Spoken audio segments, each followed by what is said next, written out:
Lest we forget. Hello again on this Anzac Day. So much to remember, so many lives given in sacrifice. Well, tonight, over the next hour, we're going to revisit one of the most famous battlefields of the lot, the Kokoda Trail, where Australian troops turned back the tide of the Japanese advance in World War II.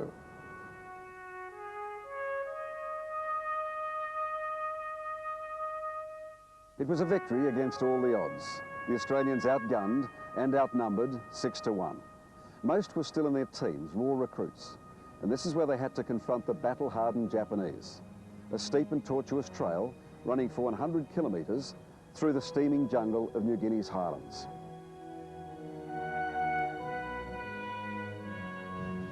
A young cameraman, Damien Parra, endured it with them, and his documentary would be awarded Australia's first ever Oscar.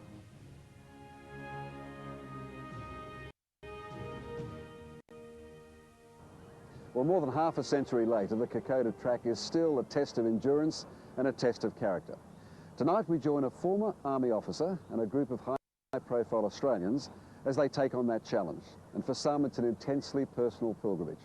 So let's join Angry Anderson and the rest of the team in New Guinea.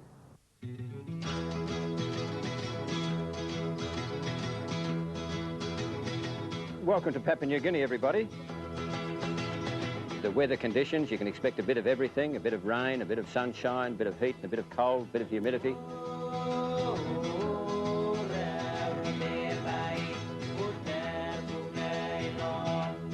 Courtesy of the Australian Army, they've allocated some ration packs to us.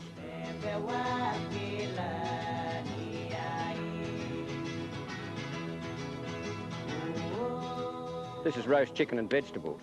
We'll cook some up and so you can have a taste. You'll actually get gourmet meals out of it, believe me.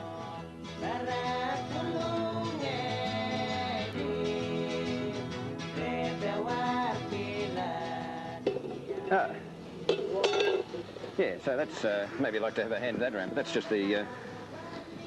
Oh, yeah. roast chicken. Oh, wow. That came out of the tin? Yeah. Yeah, so it's dehydrated, compressed, and you just... I knew that. Yeah.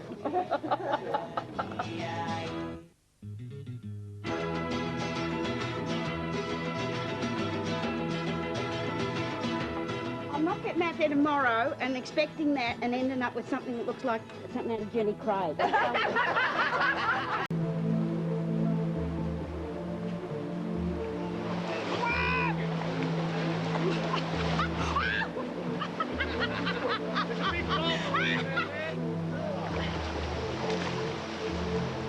Is it hard because it's the first day? Yeah.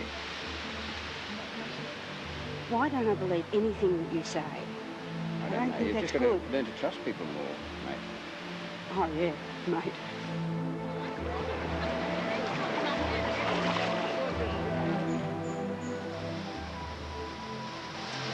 Yeah, it's pretty quick. I think every time you exert yourself in this heat, your pulse rate's sort of shooting up a bit. So I think that you need an extended rest.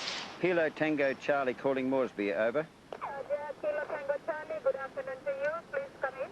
One of our trekkers will need to be evacuated from the Goldie River. Okay, Tim, we'll leave you here. I've got 2 people coming down to pick you up tomorrow. They'll take you out and we'll see you at Minari. Okay. We'll have to push on, mate, but look forward to seeing you. Good luck. Well done. Thanks very much. My pleasure, Tim. Thanks, mate. Thanks, everyone. See you soon. Right, bye now. See you next week, mate. Enjoy yourselves.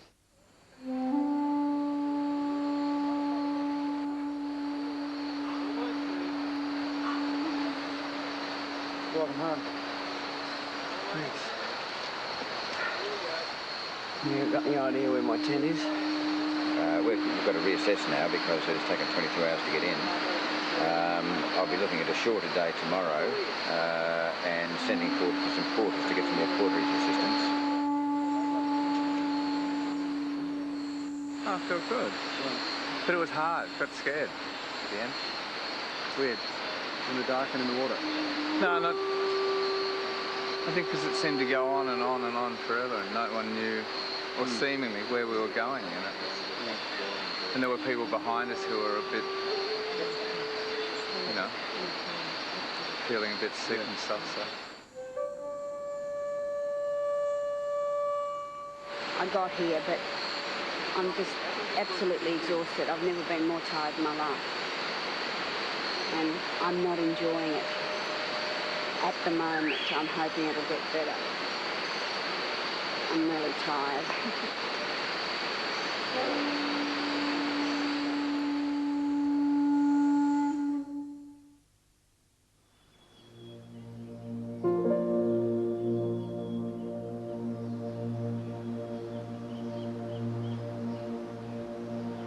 I'm actually feeling a little bit better this morning.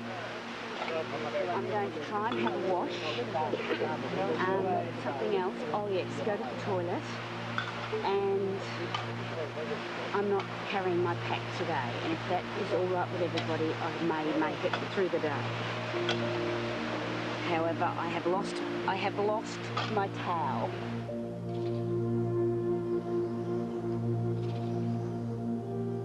One jam for breakfast. Oh, and here's my shoes too. Let's pour a bit of water out first. And this is like doing a 15-hour step class in a sauna. You know, it's that hot and you're losing so much fluid and it's very fatiguing on your muscles. The terrain is so difficult and so uneven that one mistake, you can turn an ankle. Even one of our really experienced porters twisted 2 knees last night in the dark. We're effectively a day behind our schedule. We have to make up a day. Now, we've actually shortened today's leg, and instead of going through to Naro village as originally planned, we're going to go through to a place called Ophi Creek. We'll be wandering up Yuli Creek here for a little while, and then we start to climb over Isurava Ridge. The significance of Isurava Ridge is that this was the furthest point that the Japanese reached in their quest to take Port Moresby.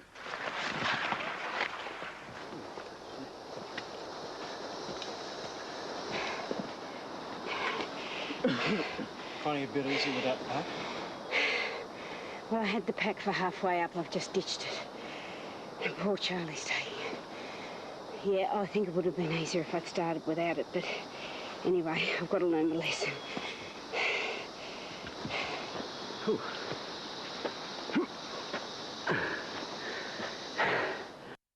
It's not just a physical thing that keeps you going, eh? It's just that you just got to get over all those barriers. Physical pain, emotional pain. I mean, I was ready to give it in yesterday, quite honestly. Dad was up here in the war. I thought, I want to do it for that reason, you know, mainly to see what Dad went through. It will, I think, do something for me personally. You know, because I guess everyone's always searching for something, but I believe that it will satisfy that need in me at the moment. But I never talked to him about it. Well, I mean, he never spoke to me about the war. He just said that they got a lot of help off the Phelps. The care and consideration shown for the wounded by the natives has won the complete admiration of the troops. Some of these boys are sorely hurt and were literally snatched from beneath the noses of the Japs by heroism of their companions. They face a long, painful journey.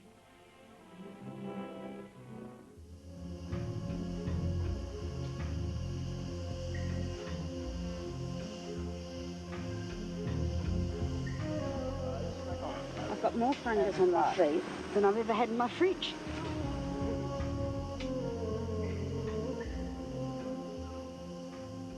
Today's a big day. Today is basically a 2-hill day.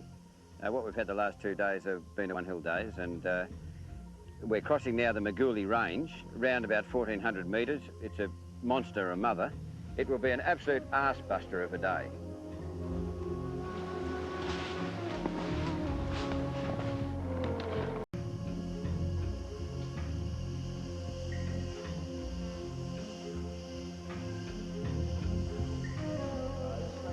I've got more fungus on my feet than I've ever had in my fridge.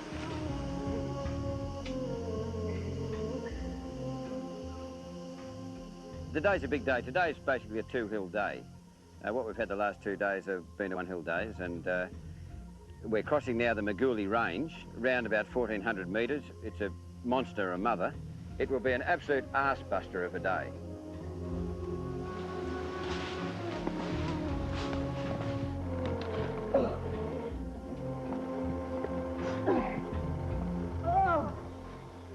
There seems to be an air of unreality as though the war were a million miles away. It's not. It's just outside our door now. I've seen the war, and I know what your husbands, your sweethearts and brothers are going through.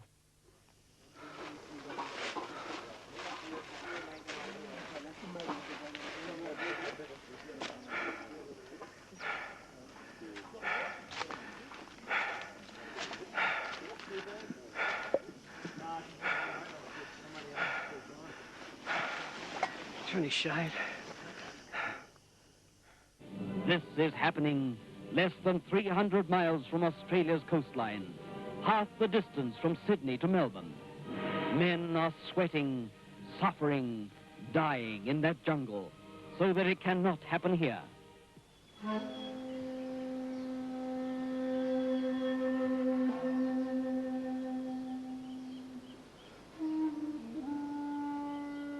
Is she coughing any blood? Blood, I don't know, Doctor. You? Yes. And she's having some trouble breathing, I see. Yes. Okay. It's very hot. She's been hot? Yes. Okay.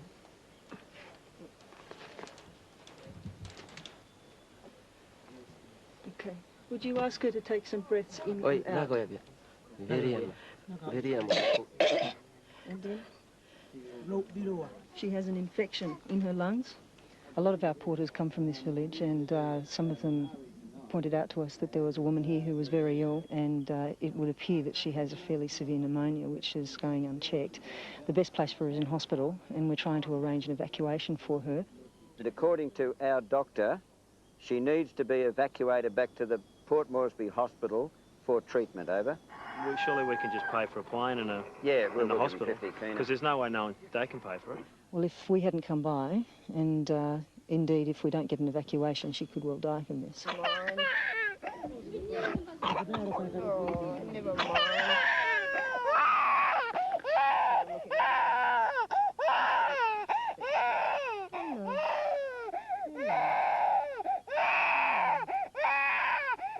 She's got an infection in her chest too. How long has she been sick? Since Tuesday? So she's been sick like this for 5 days. Okay. We'll give her some medicine.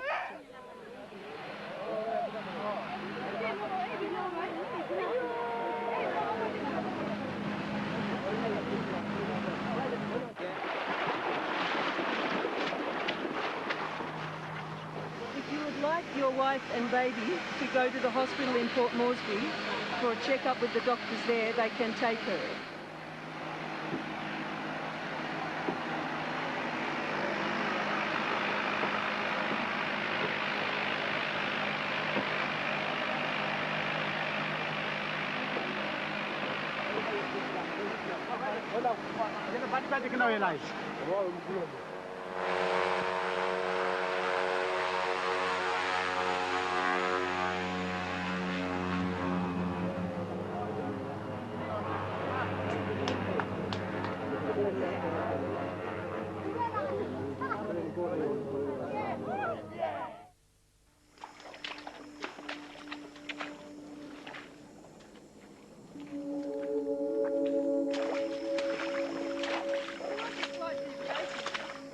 What we've got from Naro to the base of Naro Saddle is the longest flat walk we have on the Kokoda Trail. It's a couple of kilometres. It's about 4 or 5 kilometres of just flat going along the Brown River. It's scenic. It's just beautiful.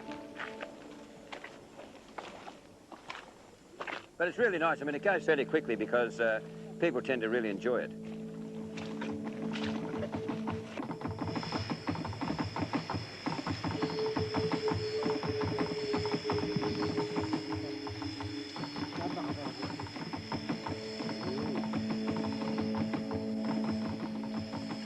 Thank you, Alex.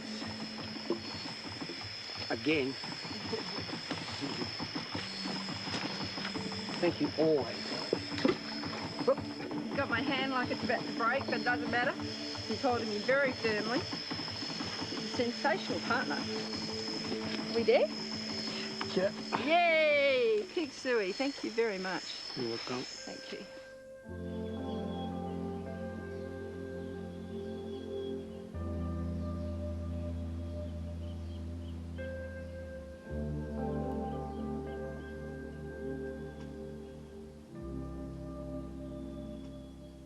The significance of Minari village, where we're here this morning, is that during the campaign, that large feature you can see to my rear is Brigade Hill.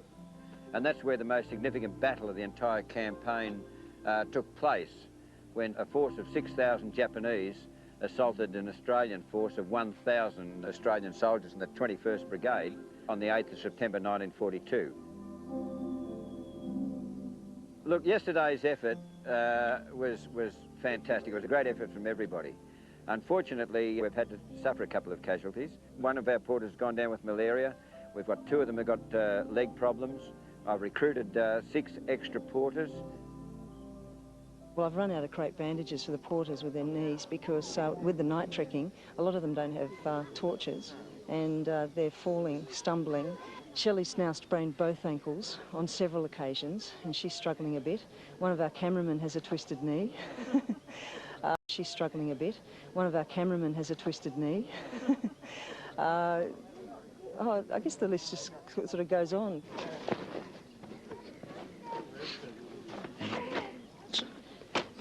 You know, I couldn't carry it today, Charlie. I know that, mate. But I'll tell you, that was a tiger effort yesterday. It really was, mate.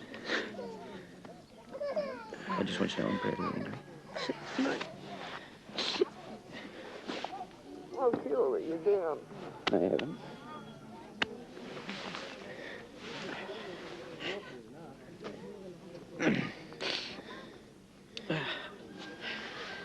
I'll come back, Charlie. You took yourself to the edge, mate. You've just, you know, it's just physically you've got to take the day, rest. We'll meet you in a dually tonight or my other mate. Just get that rest in you. Tim's joining us again. Is he? Yep. He's flying in to pick you blokes up. And we'll meet you either at Naduli or my other. And we're coming to Kokoda as a team, mate. You'll do it from there, I know that. I know with the rest you'll do it, mate. Yeah. I'm proud of you, Andrew. I really am at that. It's tough, mate. It's what Kokoda's all about, Andrew. Thank you, boy. Good man, Andrew. You're a good man. You're a digger. We've had 2 21-hour days out of 3, and I think it was a 16-hour day in the middle of just solid trekking. And I think that the strain is showing. There's no question about that. Yeah, no, you will be able to take it. Shelley can't walk today. She needs to rest both ankles. And Angry is very ill with exhaustion. I just need to stay close, keep him company today. Have a nice walk. We're going to have a picnic lunch just up there on that hill.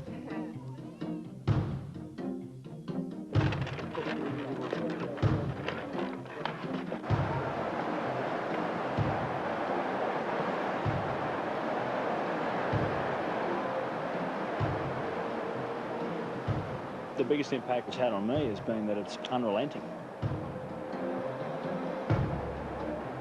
I mean, we're here with support and with no one shooting us, carrying, you know, most of what we need, bar a little food and a tent. And the guys that were here and fought to save our country, they were here for months, years in some cases, carrying, their own supplies plus weapons and ammunition, and people that had not only been shot at and wounded or killed, but people that just get sick.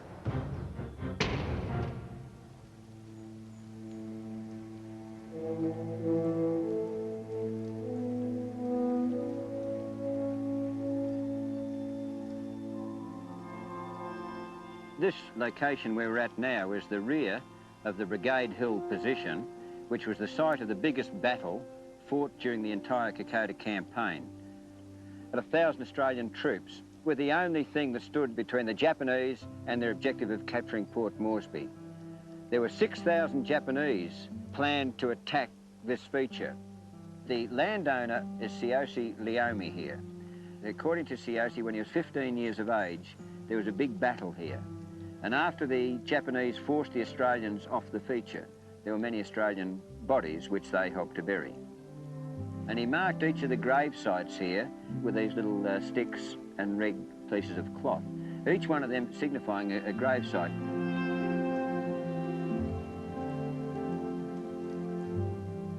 We reported this to the government, but the government didn't pay much credence to it and didn't do anything about it. it's my view that this should be established as an official war cemetery dedicated to those missing in action during the Kokoda campaign.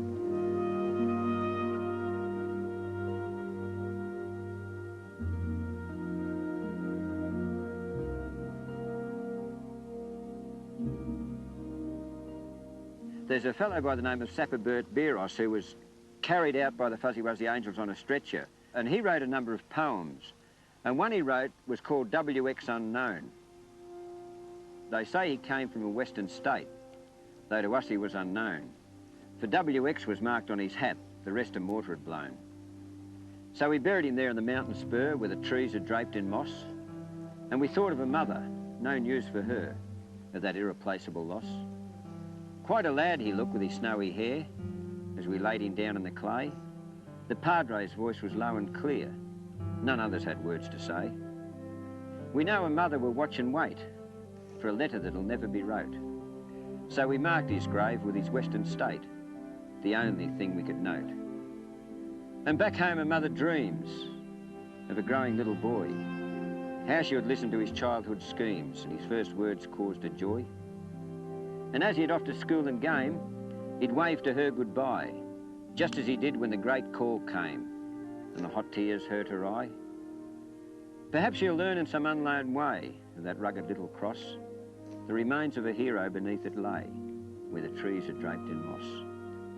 We cursed the foe who stripped the dead, no mercy to them can be shown. So we marked his grave so it can be read, WX Unknown.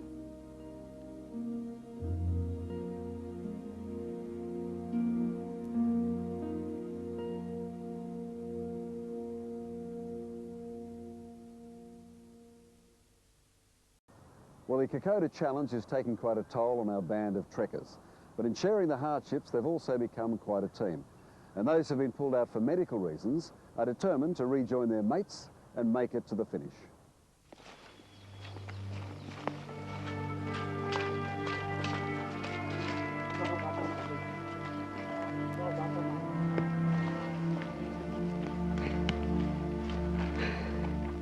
It's obvious we're not going to make Ngurri tonight, particularly with the weather that's hit us in the last couple of hours. The conditions are quite atrocious, actually.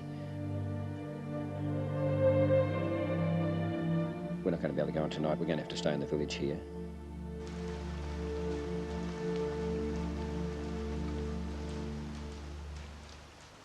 Back at Minari, we were expecting a helicopter to come and pick us up and take us to Nduli, where we could catch up with the group tonight. But when the plane finally arrived and said that he couldn't take us to Nduli because of the weather, knowing that the group was going to be dropping through a fogey sometime late in the afternoon, we felt the only way that we could let the group know where we were with any certainty was to be in a fogey and make further plans from there. What are you guys doing here? What are you doing here?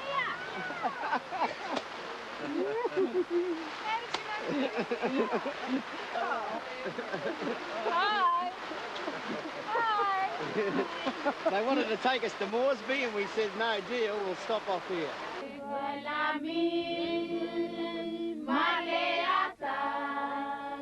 Our rations are ahead at Nduli, but I know the locals here well. They'll provide us with some food and they'll set up a shelter for us to camp here.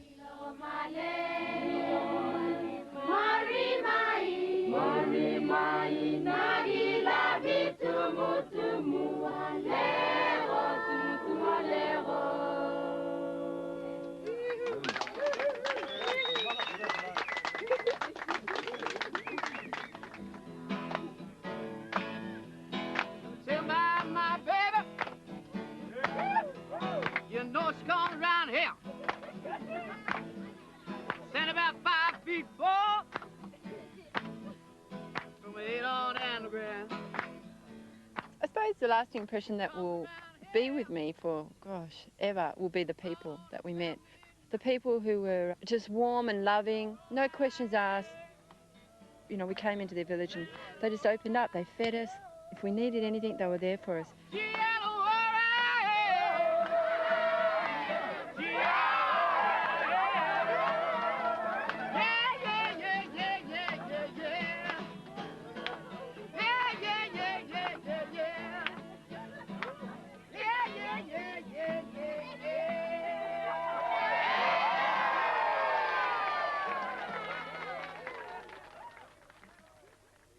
So the swelling's gone down overnight with that rest, but I don't think we can get away from the fact that you've sprained this, strained the ligaments, whatever you've done, you've damaged it a couple of times now, and I just don't think it's wise to keep going because I think, you know, it's almost certain that you'll re-injure it.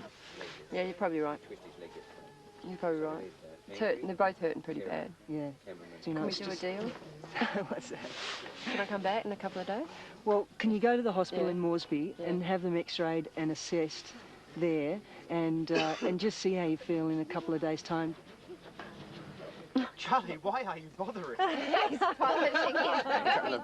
to look good. You feel good. Now, what happened last night? I actually slid off the track and both knees caught under me and I flicked over backwards with the lean and both legs were under me, but I felt it pull open, click and snap back shut. It's a little bit sore in there still and it's just blown up a bit overnight. Have a look at it. This is very different to a game of football. This is just gruelling. It is relentless, just to plod on, pulling your pack up the hill, you know, on a 45 to 60 degree angle on occasions, and you sweat and you take your bag off and you're steaming, you know. It seems stable now, so I think the best thing to do would be to just not carry a pack today at least and take the weight off it and give it a chance to rest a little bit and see how you're going tomorrow. That's not what I want to hear. My ambition was to carry all my self-sufficiencies for the trip, so that's goal number one shot out the window, hey? Thanks for everything. Appreciate it. I'll see you soon. Okay, mate.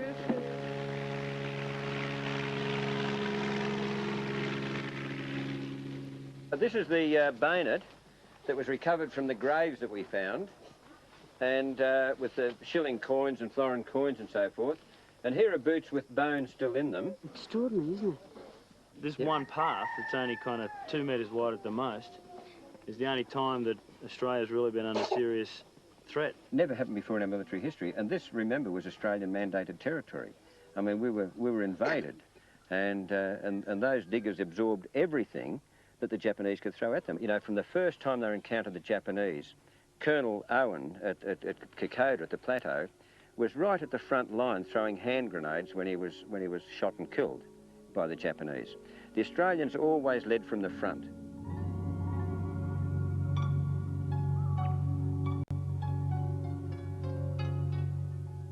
Laurie Howson from the 39th Battalion kept a running diary. The days go on. You're trying to survive. Shirt torn, arse out of your pants. Whiskers a mile long. Hungry. And a continuous line of stretchers with wounded being carried by fuzzy wuzzies. Doing a marvellous job. Some days you would carry your boots because there's no skin left on your feet. But when I look around at some of the others, hell, they look crook. Then I've seen the time when you dig a number of holes in the ground and bury your dead. Nothing would be said. But you think, maybe it'll be my turn next.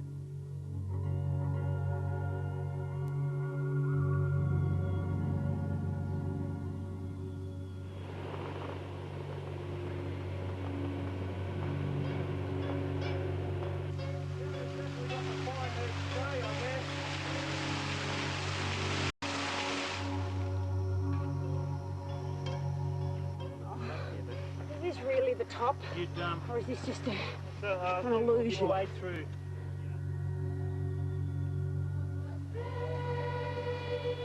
Far away you come to see us, walking across the mountains to our home.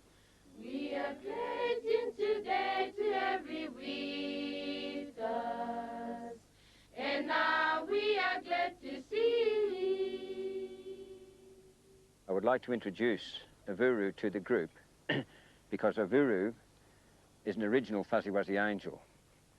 These people weren't paid to carry out our wounded troops, but they adopted each wounded Australian soldier as their own. And even though they were living daily on sometimes just a handful of rice, of a night time when they had to camp, they would just cut a hole into the side of the mountain. They would lay the Australian digger down on the ground. And during the night, all the digger had to do was moan a little bit, and they would give the digger their rice, their water. They said they gave him the love of a mother and the attention of a nurse. Waltzing Matilda, you'll come a waltzing Matilda with me. And he sang as he waltzed, you'll come a waltzing Matilda with me. That's it! Yay! There was a ghost bit at the end.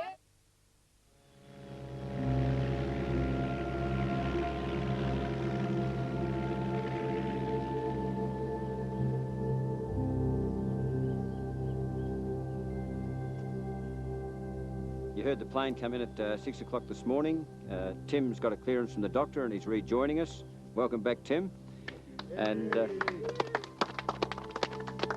I'd also like to welcome Justin, our botanical expert from Port Moresby, who's going to be pointing out everything you need to know about flora and fauna. We've got a long day ahead of us. If you want to get in before dusk, we're going to have to get up and move now.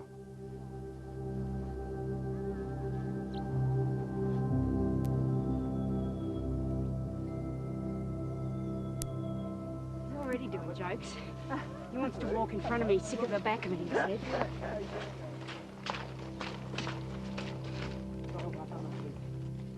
What we've got here is Lake Myola. After we'd lost Kokoda, they set this up as a resupply base. The only way they could drop supplies was to drop them from the air. But that was a new technique. They didn't have the parachutes available or the techniques for doing it. Sometimes they only recovered about 10% of their supplies. So back in Port Moresby, the bureaucrats thought that there was enough ammunition here and enough food here and so forth to resupply a whole brigade, when in fact there wasn't. These aircraft are dropping supplies just behind the front line. They traverse in around 30 minutes, a distance that takes troops on foot 6 days to cover. Down comes food, blankets, and the necessities of war.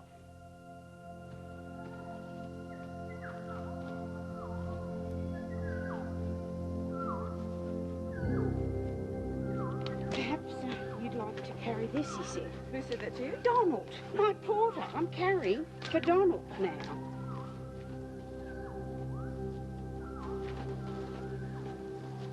This is a seed from the pandanus tree. Which is this one? This big tree here. If you're desperate, you might be able to kai it, eat it. Delicious. Sweet. Sweet. Mm. So, tangy. Oh, got a strange aftertaste, haven't they? Yeah.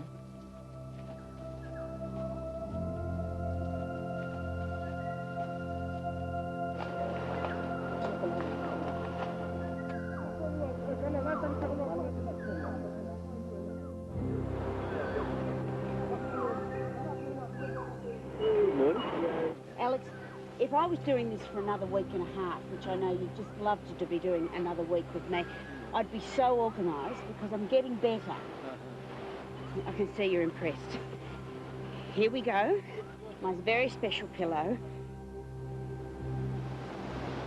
Would they have lost many people in the crossings, you know, injured guys who just slipped and...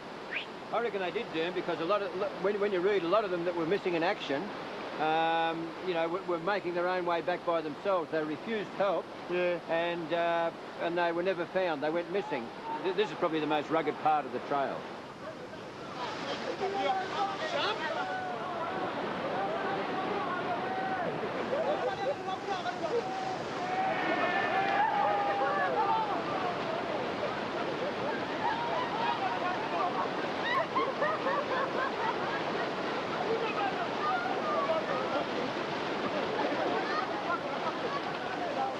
Every woman's dream.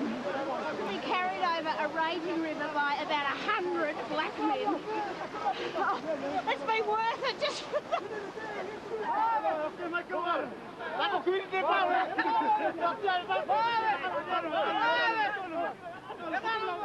Damien Pera was an incredible man. He came up here, he was told he could not use porters. I know around about here he threw away his cameras, tripod, accessories, and just kept exposed stock plus the one camera. He was suffering from dysentery, but rather than stop, he inserted a rubber tube in his bottom, put it into a bottle in his sock so that he'd keep filming and not stop. And that's really devotion to duty and to the men that he fought with. When Where the patrols go, the bearded para goes too, so that this strange, uncanny warfare may vividly be brought to the outside world. When I get back to Australia, look through his diaries, his books, and his movies, I will certainly see it in a totally different light and realise at this late stage perhaps just how great the work was.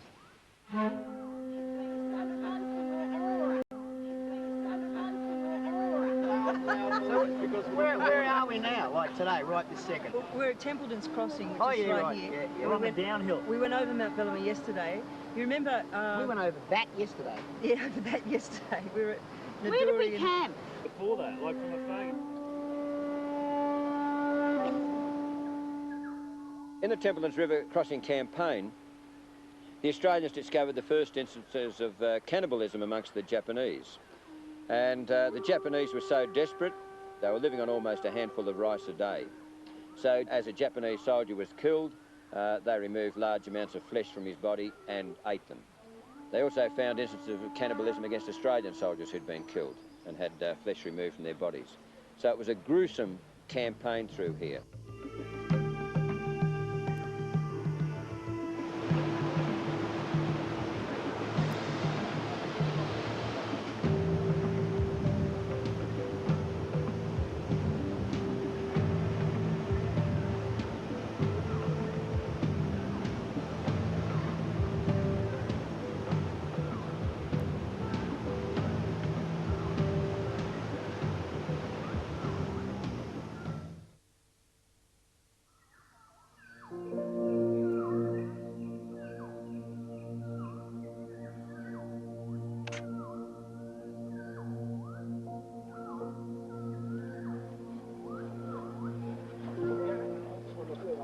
Men would pay thousands and thousands of dollars to have this much attention from me in Australia.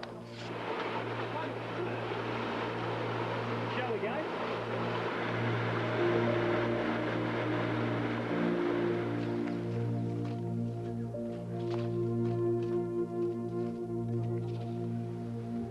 Hi guys. Hey there. Just waiting for Donald. I seriously think this should be subtitled Waiting for Donald. Really? Yes. He might have a different title for it. Yeah, like Get That Bitch Off My Back.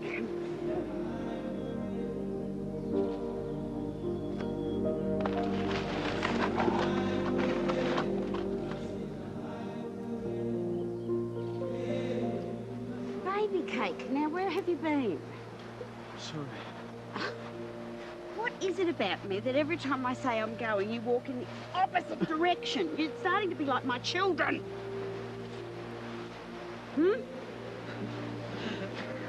Oh, yeah, huge joke. Watch the fat lady go down by herself. Oh, okay, let's go.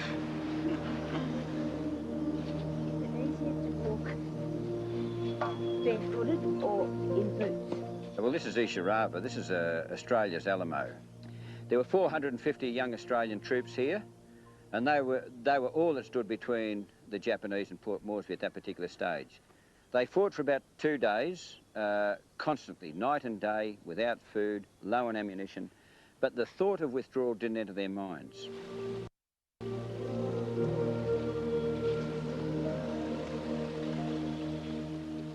I had two uncles who were on the trail, and they were in the 2nd 16th Battalion, and they both came home, but with very, very bad cases of malaria.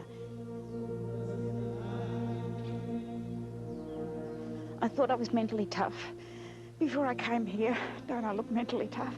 Says she in tears. But I think that this is the toughest thing I've ever done in my life, but I've learned a lot about myself, and I've learned a lot about parts of me that I want to change when I go home.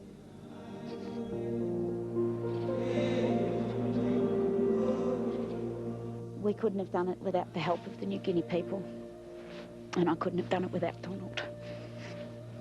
You're going to be packing Donald in your bag when you go home? No, but I think he'll come to Australia to see us.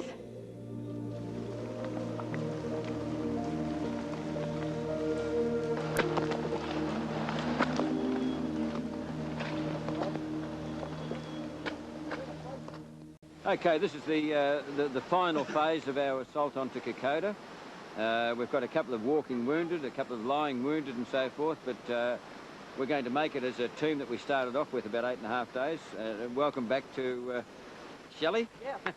Yo! I missed you guys. And it's going to be great to come in as a team. I think it's a bit bizarre when the producer of the documentary becomes the subject of the documentary, but we'll get you there, Phil. Your feet are both fairly badly infected, so what we're going to have to do is to get you back to Moresby, get some treatment down there, and obviously you can't walk today, so a bit of an easier ride home.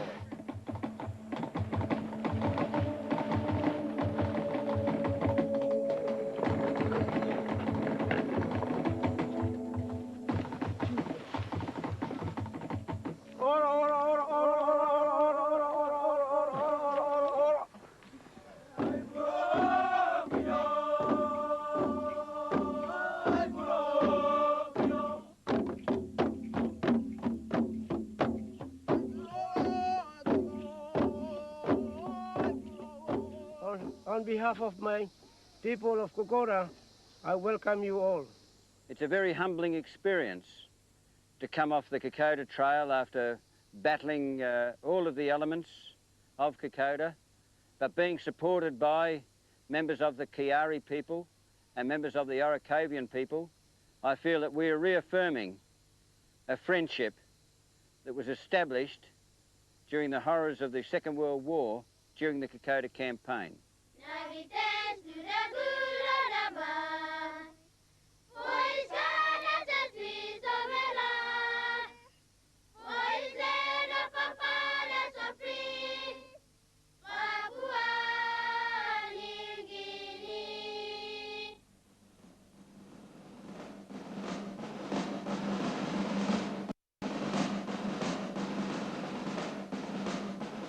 Waltzing Matilda, waltzing Matilda, you go waltzing Matilda with me.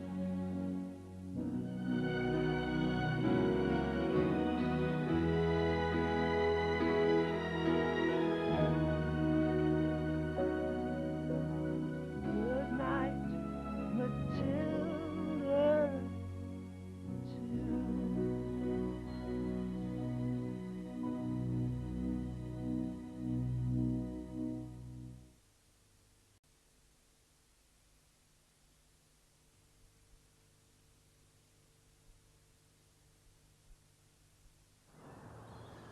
Lest we forget. Hello again on this Anzac Day. So much to remember, so many lives given in sacrifice. Well, tonight, over the next hour, we're going to revisit one of the most famous battlefields of the lot, the Kokoda Track, where Australian troops turned back the tide of the Japanese advance in World War II.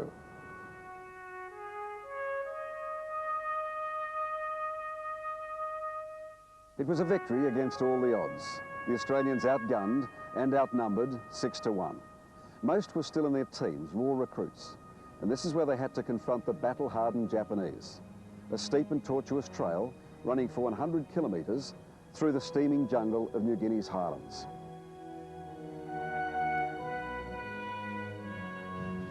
A young cameraman, Damien Parra, endured it with them, and his documentary would be awarded Australia's first ever Oscar.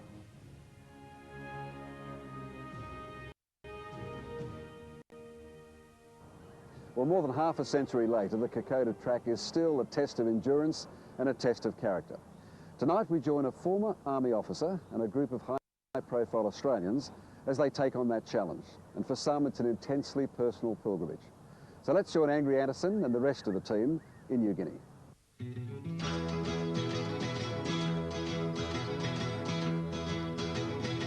Welcome to Papua New Guinea, everybody. The weather conditions, you can expect a bit of everything, a bit of rain, a bit of sunshine, a bit of heat, a bit of cold, a bit of humidity.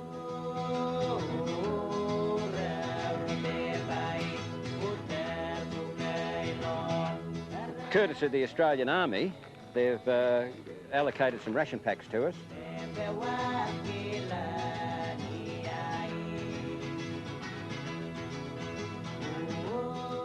This is roast chicken and vegetables. We'll cook some up and so you can have a taste. You'll actually get gourmet meals out of it, believe me.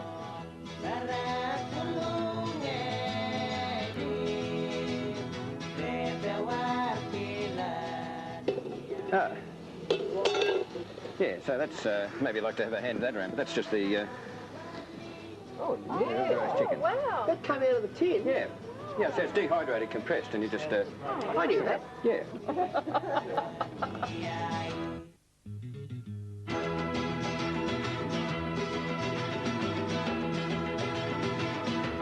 I'm not getting out there tomorrow and expecting that and ending up with something that looks like something out of Jenny Craig.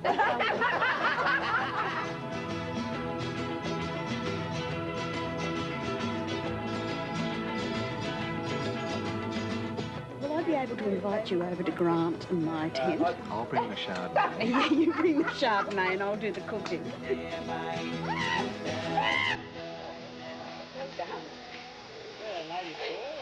Well done, Peter. Yeah, basically. Are you married?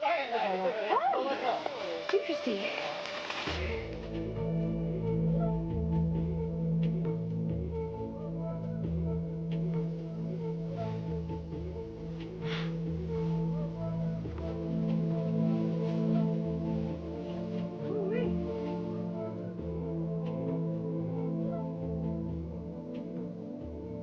The situation here in 1942, faced by our diggers, there were 450 young men from the 39th Battalion preparing to do battle against approximately 9,000 Japanese who'd landed at Buna and Gona.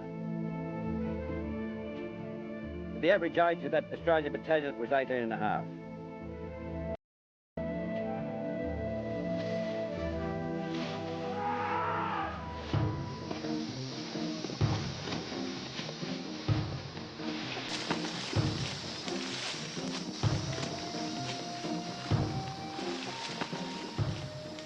We're doing it with modern gear.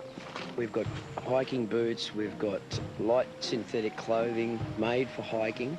They wore heavy clothing, they wore hobnail boots, they carried more gear than we carry. Big difference, of course, is that they were fighting a war around every tree. It is so dense, you can't see more than 10 or 12 feet in some places less. But any moment they were going to be hit by a bullet. Any moment they were going to turn around and they could have copped the bayonet in the guts.